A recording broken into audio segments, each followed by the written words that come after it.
Halo pemirsa GPR TV dari Sabang sampai Merauke, dari Beangas hingga Pulau Rote. Bertemu lagi bersama saya Mona Azari Disak dalam Kominfo Newsroom. Halo pemirsa GPR TV dari Sabang sampai Merauke.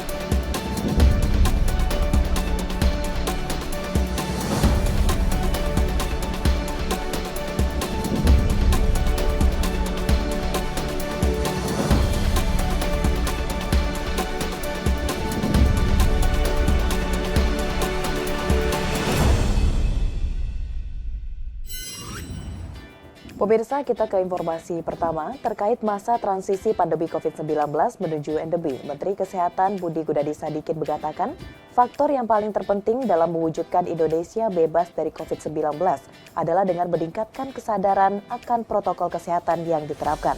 Menteri Budi juga mengimbau kepada masyarakat agar tetap meningkatkan penggunaan masker, terutama saat berada di dalam ruangan.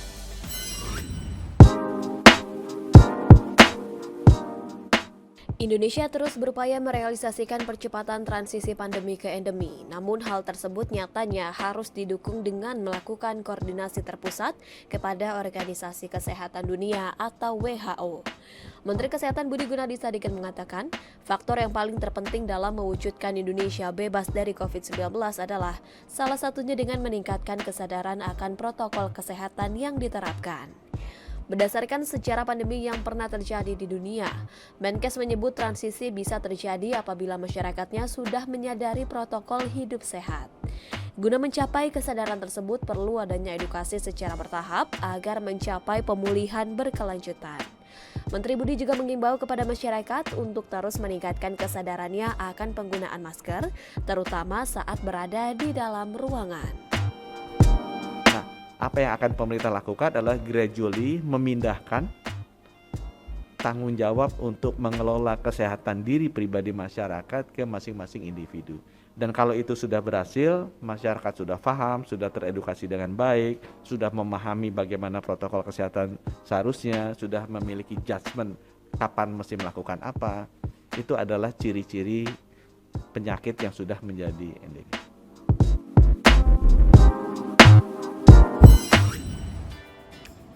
Pemirsa, penyelenggaraan ibadah haji tahun 2022, Kepala Pusat Kesehatan Haji Kemenkes Budi Silvana mengatakan sebanyak 776 orang panitia penyelenggara terdiri dari 304 orang PPIH dan 472 tenaga kesehatan haji telah diberangkatkan ke Arab Saudi. Seluruh tim kesehatan ini akan bertugas untuk mengisi 296 titik layanan kesehatan di Arab Saudi selama musim operasional haji 2022. Kementerian Kesehatan akan memberangkatkan 776 orang panitia penyelenggara ibadah haji atau PPIH dan tenaga kesehatan haji ke Arab Saudi secara bertahap Juni 2022. Kepala Pusat Kesehatan Haji Kemenkes Budi Silvana menyatakan 776 orang tersebut terdiri dari 304 orang PPIH dan 472 tenaga kesehatan haji. Seluruh tim akan diberangkatkan dalam 3 gelombang. Adapun petugas yang diberangkatkan terdiri dari dokter, dokter spesialis, dokter gigi, perawat, dan tenaga kesehatan lainnya. Seluruh tim kesehatan ini akan bertugas untuk mengisi 296 titik layanan kesehatan di Arab Saudi selama musim operasional haji 2022. Untuk PPIH kloter akan diberangkatkan secara bertahap, yaitu kloter awal 4 Juni 2022 sampai kloter terakhir tanggal 3 Juli tahun 2022. Jadilah petugas yang amanah dan profesional. Embanlah amanat Allah ini dengan sebaik-baiknya. Tawakal, sabar, dengan senantiasa selalu mengharap ridhonya. Dengan mengucapkan Bismillahirrahmanirrahim, dengan ini saya melepas secara resmi petugas penyelenggara ibadah haji atau PPIH Arab Saudi bidang kesehatan tahun 2022.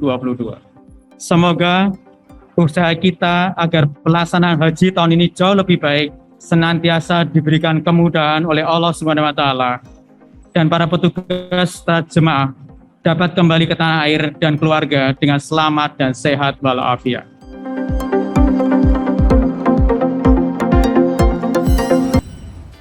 Pemirsa, kita ke informasi selanjutnya. Dalam Global Adult Tobacco Survey 2021 terungkap prevalensi perokok di Indonesia telah berkurang 1,6%. Namun secara total jumlah perokok di Indonesia tetap mengalami peningkatan. Perwakilan Organisasi Kesehatan Dunia atau WHO untuk Indonesia, Dr. N. Paranietaharan, menjelaskan masih ada pekerjaan rumah untuk Indonesia dalam mengejar target mengurangi 40% prevalensi perokok pada tahun 2030. Bila dilihat secara keseluruhan dalam 10 tahun terakhir, terdapat sampai 10 juta perokok baru di Indonesia.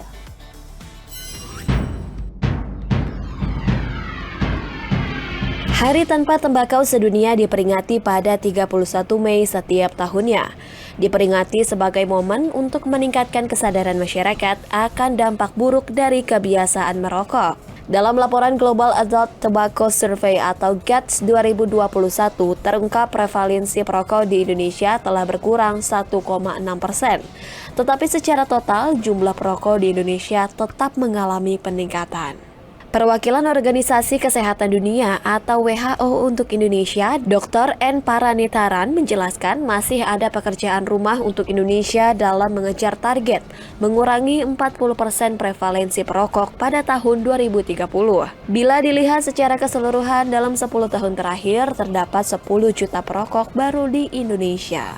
That we are facing is, while as a percentile points we have a 1.6% reduction in the prevalence of smoking, in terms of absolute number, we have added 10 million new people started smoking. And that gives a total number of 70 million people smoking in Indonesia among the adults. Temuan pada GATS 2021 menjelaskan lebih detail terdapat 70,2 juta atau 34,5% perokok usia dewasa di Indonesia. Dari jumlah tersebut, sebanyak 65,5% adalah laki-laki. Dr. Parani berharap peran puskesmas dapat lebih ditingkatkan untuk membantu para perokok yang ingin berhenti. Ini didasari dari hasil GATS yang juga melihat 63,4% perokok dewasa di Indonesia sebetulnya ingin berhenti. We are doing the RPJMN for the next 5 years. We should have a target to have all the puskesmas in the country to have a trained professional providing cessation facility in the next 5 years and have some targets for cessation counseling sessions per district as a monitoring indicator.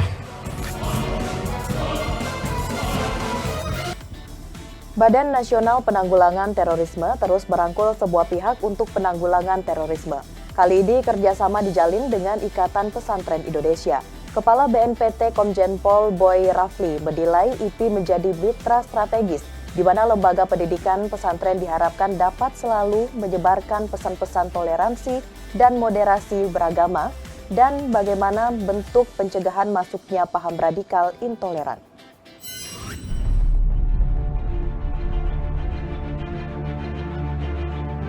Badan Nasional Penanggulangan Terorisme bekerja sama dan berkolaborasi dengan Ikatan Pesantren Indonesia atau IPI yang dituangkan dalam penandatanganan Nota Kesepahaman atau MOU antara kedua belah pihak di Jakarta.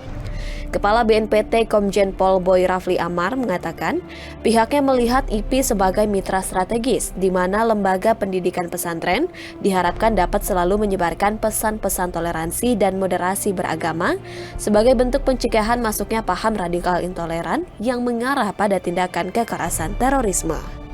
BNPT berharap IPI dapat berperan penuh dengan menguatkan nilai-nilai kebangsaan dan persatuan kepada santriawan dan santriwati di tengah kehidupan masyarakat Indonesia yang penuh keanekaragaman. Penguatan nilai-nilai tersebut penting agar santri tidak mudah terprovokasi propaganda teroris. Kami mohon kita mempererat terus kolaborasi dengan IPI ini dalam upaya kita tentunya memberikan edukasi pendidikan kepada masyarakat. Untuk bisa kita cegah jangan sampai pihak-pihak tertentu memanfaatkan pesantren untuk tujuan-tujuan yang menyimpang dari konstitusi negara kita. Sementara itu, Ketua Umum IPI, Kiai Haji KMT Abdul Muhaimin menyambut baik ajakan kerjasama dan kolaborasi BNPT dalam pencegahan terorisme. Menurutnya, nilai-nilai toleransi adalah nilai-nilai yang orisinil mengakar pada kehidupan pesantren di Indonesia. Beberapa catatan yang nanti tentu saja pesan Pak Kepala BNPT akan menjadi pembicaraan penting di Rapimnas. Tapi secara singkat akan kami respon hal-hal yang nanti mungkin menjadi kisi-kisi dari pembicaraan kita di Rapimnas. Melalui konsep pentahelix atau kerjasama multipihak, BNPT menggandeng IPI sebagai mitra strategis mencegah penyalahgunaan agama oleh kelompok teroris.